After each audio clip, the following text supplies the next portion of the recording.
Good afternoon, Team Beast. For those of you joining us for the very first time, thank you for clicking on Beast Capacity Outdoors. I'm really your Team Beast, Eddie Beast, and this is some more lost footage.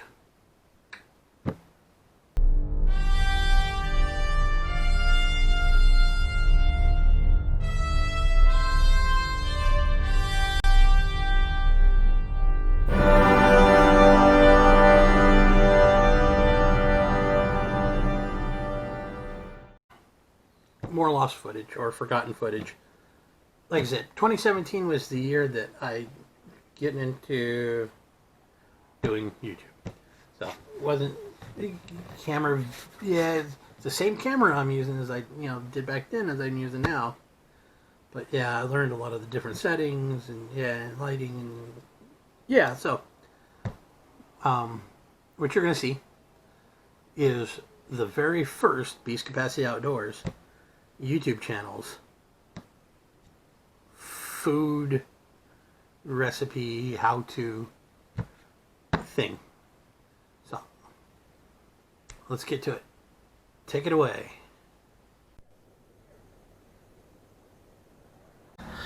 Okay,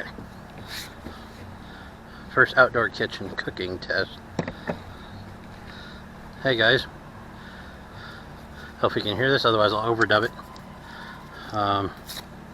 If you're hearing it and I didn't overdub it, and you hear overdubbing, and I didn't overdub it. Well, first, cleanliness is next to almost being clean out here. We're out at Mammoth Pools Reservoir at the Wagner's Resort Camp. Not a bad site. Excellent. We went fishing today. Crawdad trapping. We caught 2 crawdads.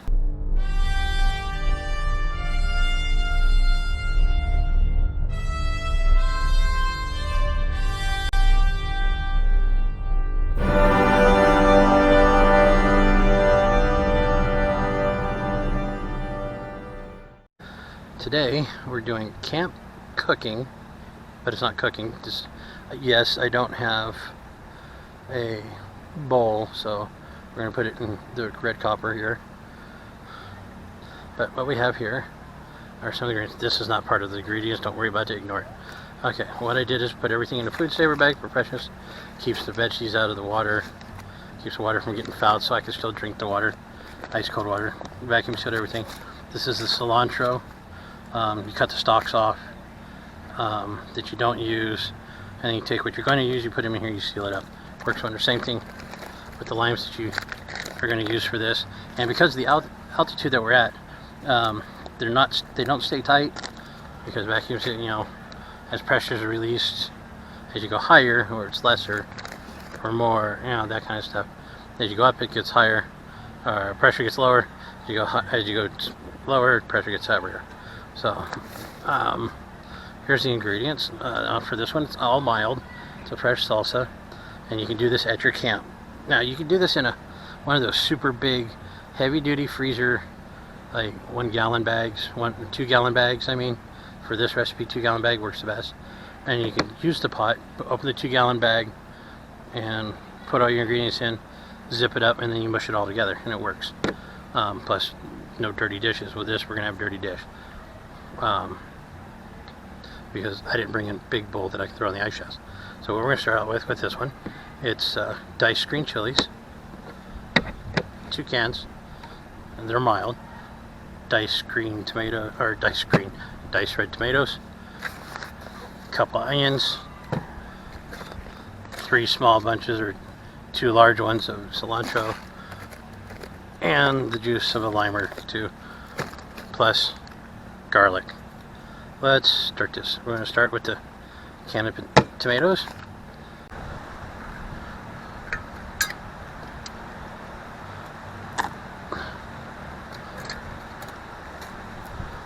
We're going to pour it into the pan, bowl. You'd have a bowl. Both cans. Like my great grandma used to say, Adelaide Beltran. She used to say is a good salsa better look like the Mexican flag. Equal parts of red, white, and green.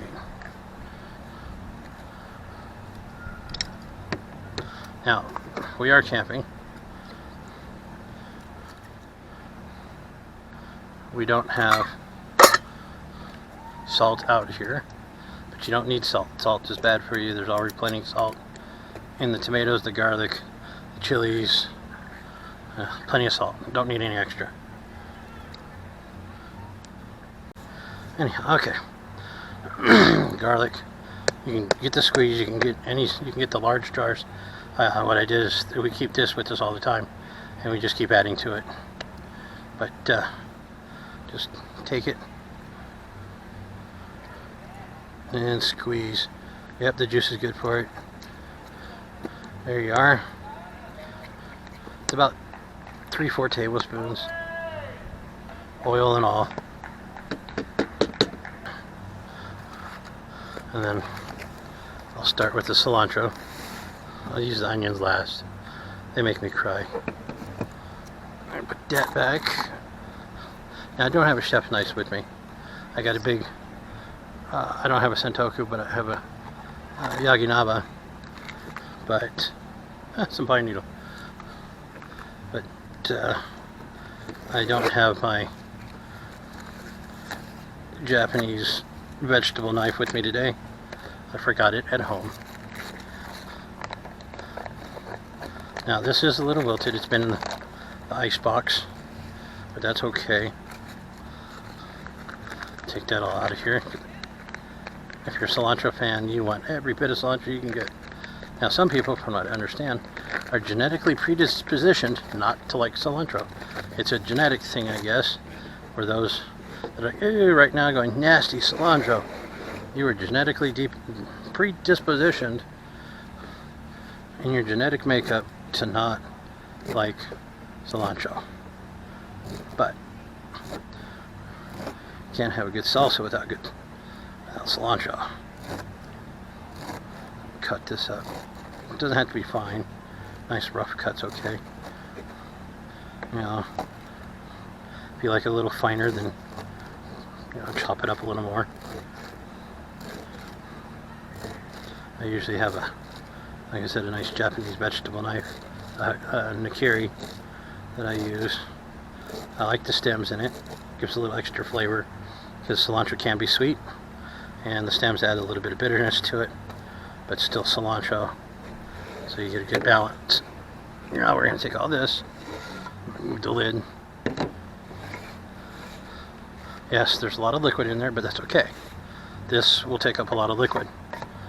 The cilantro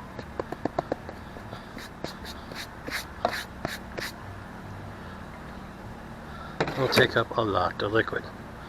We'll go ahead and we'll mix up some of this. The juices are kind of taking up into the dry vegetable of the cilantro. Oh yeah, now see, that's a good amount of garlic. You can see the little bit of garlic chunks in there mixed. Yeah, that's a good amount. Okay, now because we're outside, I'll go ahead and put the lid on it for the moment. It's the yellows that will really make you cry the most. This is the part where I want to miss not having my nakiri. And as you can tell, at home, I pre-peeled them and all that. There's a little spot here. That's easy to take care of. You just, because you've already got the outer skin off, the onion skin, paper part. You can just cut this around. It doesn't have to be perfect, but that'll take that dry part out. Now what I'll do is I'll cut it in half and make it easier, and cut slices into it. Not all the way through. You don't want to cut through that part. There's a reason for it. You want this to hold together because you're making dices. You're not slicing it to make rings. Shallots, don't add the green chilies, add jalapenos. Add 3 or 4 different type of onions. It's all up to you. Pro too. Right. So, but you're catching me during the show doing camp cooking. Nice. But not cooking. I'm making the homemade fresh salsa that I brought to the 4th of July party. And I didn't bring a big Tupperware bowl, so I'm having to use my copper pot. Okay. It works. Instead of using jalapenos, I'm using diced green chilies. Still mild, but Nice. and I'll probably use only half of the second one because if we catch fish tomorrow, we're going to want onions inside of it. Okay. Because what we can do is I have cedar wraps in my box with me, and what we can do is we can take gut and degill the fish, and then take it, wet the cedar down, let it soak in some water for a while, and then take it out, lay the fish on it, throw some seasonings which I got in the box, and then take a couple slices of onion inside, take a couple slices of the lime inside, and then cut some slices in the skin on both sides, and then squeeze, rub some garlic in it, and then put it in tin foil, wrap it up, and then throw it on the fire and let it sit there for a while. Nice. The limes. You put the lime in the coconut and drink it all. Yeah. No. There we go. All we need is one lime for this batch. What we got here? I got three because, well, like I said, we catch fish, we catch crawdads, and yeah, we did pretty good today. 3 fish were caught, none of them keepers. Or 4 fish, 3. 1, 2, 3, 4. No, 4 fish. 4 fish were caught. 3 small baby rainbows, about 4 inches long, and a good 10-inch German brown was caught today. But yeah, we caught them in the creek in probably about 2.5 foot of water. Let's see. They caught the first 3, the babies, on salmon eggs, and the large German brown was caught.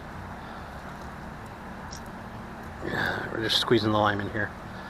Whole lime, you just quarter it up, makes it easier. Check them first before you squeeze. Make sure there's no seeds in them. Don't worry, I clean my hands. And you can turn the skins backwards, squeeze them, because it's okay if you get some of that rind oil in there. Now, somebody else told me, or was saying, what we could do also, if you'd like, and it's a good idea. I think it's a good idea. I didn't do it on here because I don't have a lemon zester or fruit zester, but you take one of your limes, or your lime, before you cut it up, and you zest it, and you get the lime zest in here. But what we're doing is just fine. Now my hands and all that are all screwy and lemony or limey. So, wipes, which we got when we went out to dinner before coming here this week at one of the restaurants we not frequent, but we go to enough. Oh, there we go. Not fully clean, but clean enough. Well, before I throw it in there, clean off the board. These are alcohol-based wipes.